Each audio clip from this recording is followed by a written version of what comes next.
Good afternoon, ladies and gentlemen, and welcome to another episode of the Daily Friend Wrap. I'm your host, Nicholas Lorimer, today joined by Makone and Maja. Get into our first news story today, and there are increasing signs that the coalition agreements between the ANC and EFF are falling apart in Gauteng, specifically the metros of Ekurhuleni and Johannesburg.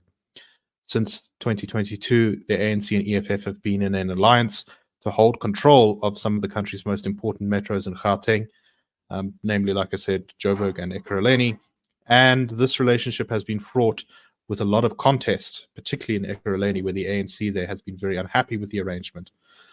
It does seem like things are continuing to deteriorate now, as the ANC in Ekurhuleni fired an EFF MMC, that's a member of the mayoral committee, who was in the finance portfolio for the city, and replaced him with an ANC guy. In retaliation, the EFF has been voting against ANC proposals in councils across Gauteng, including in Johannesburg, where the ANC government sought to take out a very large loan for the city that was very aggressively opposed by the DA and Action SA. The EFF joined the opposition in voting against this loan, and the ANC is now finding itself essentially as a minority government in Johannesburg and Ekurhuleni. Also, the EFF was not included in the government of provincial unity despite Panyaza Lesufi's closeness to the EFF, suggesting that there was either pressure from above or perhaps the hesitation on Lesufi's side to include the EFF in the Gauteng provincial government, especially when the DA was not going to be included in that government as well. So there are a lot of questions now about whether things are going to shift in the balance of power in these metros. For example, is the ANC going to decide that it would be better to be in alliance with the DA in these metros? Or will it continue to try and just sort of bludgeon on without the EFF, hoping that it can somehow get through on a vote-by-vote basis, maybe by cooperating with some of the other parties? Makone, what do you make of the state of affairs? It's been interesting to watch the EFF-ANC alliance because on paper, the two parties share a lot of the same worldview, a lot of the same ideas about policy, and yet in practice, they've had a uncomfortable relationship, even if it has been surprisingly resilient despite all the friction. I would suspect that the ANC and the EFF's unreasonable negotiating prowesses are the reason why there's been such a great breakdown in their relationship in Gauteng. And Nick, just to speak a little bit more about that loan as well, the ANC has tabled that 2.5 billion rand loan from the French agency AFD for the fourth time now, and it still hasn't materialized in a fruitful progression where they're actually able to obtain this loan. So it seems that these breakdowns, if anything, that is an indication of how long and sustained they have been, because the ANC still hasn't been able to go forth with that loan despite the perceived support and relationship or rapport between members of the EFF and Gauteng and Panyaza Lesufi.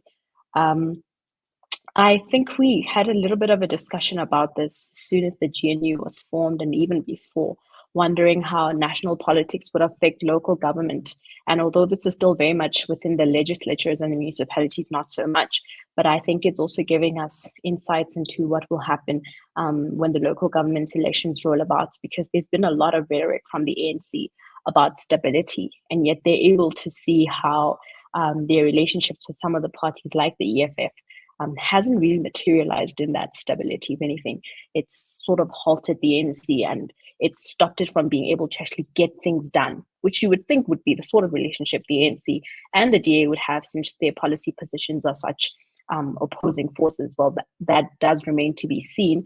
Can also be seen here that even when the alliances, at least ideologically, run deep, they haven't actually materialized in practical action being effected in Gauteng. Exactly. I think part of this is due to the fact that the ANC continues to believe that it is still at the center of politics in South African life, and that this is a change that it doesn't have a culture of giving way in any circumstance. And we can see this in the final results of the Government of National Unity, where we've now also seen a lot of portfolios being handed out, and once again, the ANC has gotten by far the lion's share of portfolio chairmanships in Parliament. So I think one of the big questions to be is if the ANC and DA do go into some sort of coalition in Johannesburg, we may very well see the same clashes coming up again, with the DA maybe pulling what it did in Gauteng and saying that the ANC is not willing to give them enough share of the power in the metros. I suspect that. I agree. I suspect that the DA is hesitant to try and form any kind of coalition in Johannesburg, particularly when the ANC and the EFF seem to be having such a rough time together. Exactly. I also think that it's that concession to the election loss that gave us the impression that there would actually be a material relinquishing of power from the ANC. But what we've seen is the appearance of relinquishing of power, but not the substance of it. Because, like you pointed out, they still hold a majority of the positions, a disproportionate, I'd argue, majority of positions, in spite of the election results. Those results are not necessarily reflective or demonstrative of how that power is being shared in Parliament at present. And I'm sure that's a deterrence as well for the DA moving into provincial government power share. We'll have to see whether this attitude can survive the greatly altered political dynamics in the country now, going forward. Okay, let's move on to our next story. And this is from yesterday, where the Pretoria High Court handed down, almost 10 years after the fact, its ruling on an inquest into the deaths at the Life Esidimeni facility or affair. Patients were moved from Life Esidimeni facilities to a bunch of not very well-resourced, equipped, or professional NGOs, and these mentally ill patients, many of them died as a result of neglect and bad care. The inquest found that former Gauteng Health MEC Gaidani Mahlangu had been negligent in their conduct, and that this has definitely contributed to the cause of deaths of these mentally ill patients. This entire saga remains one of the grimmest and most horrific, I think, failures of government since the beginning of democracy in '94, where we saw some of society's most vulnerable people left essentially to die in their beds when they were supposed to be under the care of the state. The health spokesperson for the national government said that this inquest will help bring proper closure and healing to all families. But yeah, despite many promises that such a thing will never be repeated in Gauteng, and despite claims that this is somehow going to bring closure, there are many who seem to feel that this is not nearly enough. The DA's health MEC, shadow health MEC in Gauteng, Jack Bloom, said that this is that the people found responsible here should be charged with culpable homicide, due to the fact that they have played a role in the deaths of these people. And it does feel a little bit hollow, some of this, that there isn't more punishment being dealt out to those who contributed to such a terrible, terrible event. Yeah, this is a case of serious liability on the part of not just the MEC, but the Gauteng Department of Health at large. And I believe that the charges would at least bring about a moment of reckoning at the extent to which the state can really cause harm, Nick. So I think that the health department indicated that they'd be studying the court judgment before they comment or act on it. What I read from the South African Health Commission, not Health Commission, Human Rights Commission report on what happened, it's about a 70-page document detailing what happened in this great tragedy, is that the MEC is not the only person who was implicated in this. There are two members of the Gauteng Department of Health who they say fingerprints are peppered throughout this tragedy. One of them is Dr. Makone, I believe. I may be wrong on that surname, but he or she was responsible for signing off invalid licenses that were issued to these NGOs, who were then responsible for caring for these patients who succumbed to various injuries and ultimately resulted in deaths. Such negligence on the part of that specific individual, but again, the department as a whole, in their rush to, I guess, move these patients from the Esidimeni facility to these NGOs, it needs to be accounted for. And I think that the charge for culpable homicide would be the first step towards real accountability, but also justice for the lives of the people who suffered so tragically. Yeah. All right, let's move on to our next story. And Sakalicha has been raising a stink about new policies and regulations being put forward in a draft by the South African Health Products Regulatory Authority relating to Black economic empowerment rules. According to Sakalicha, SAPRA's plan is to make BEE a prerequisite in the medical industry for the procurement of a number of products and medical equipment.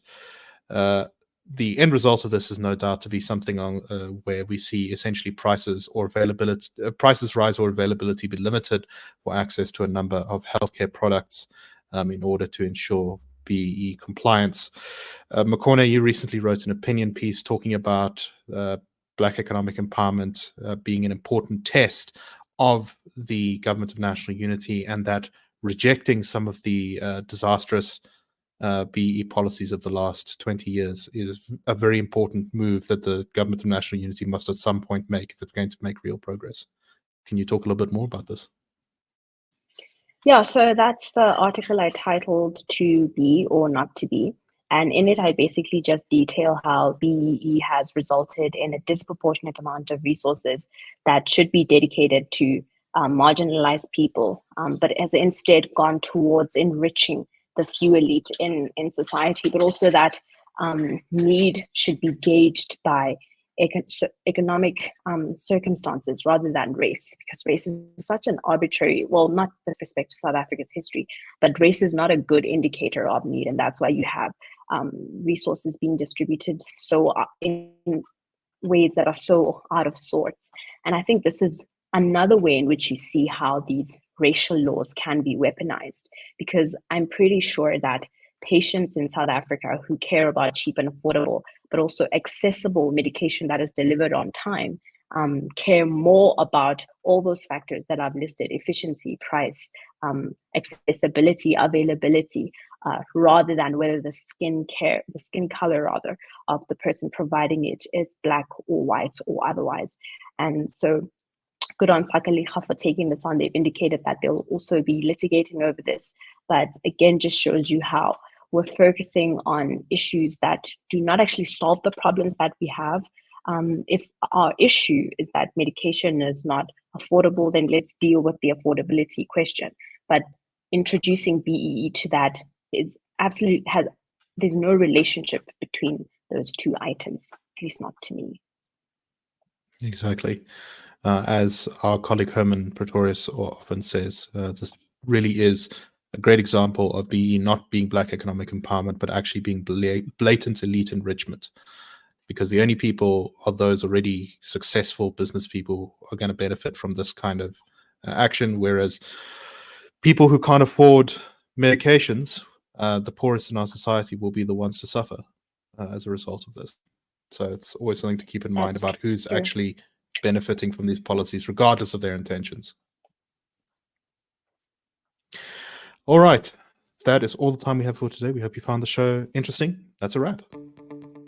The Daily Friend Show and The Daily Friend are a project of the Institute of Race Relations, the IRR. The IRR is a think tank which was founded in 1929 to study race relations in South Africa and works to change government policy to improve race relations through non-racialism and to ensure the prosperity of all South Africans. If you like our work and would like to support us, please go to irr.org.za and click Support the IRR. Or you can go to thedailyfriend.co.za and click the Fund Us button.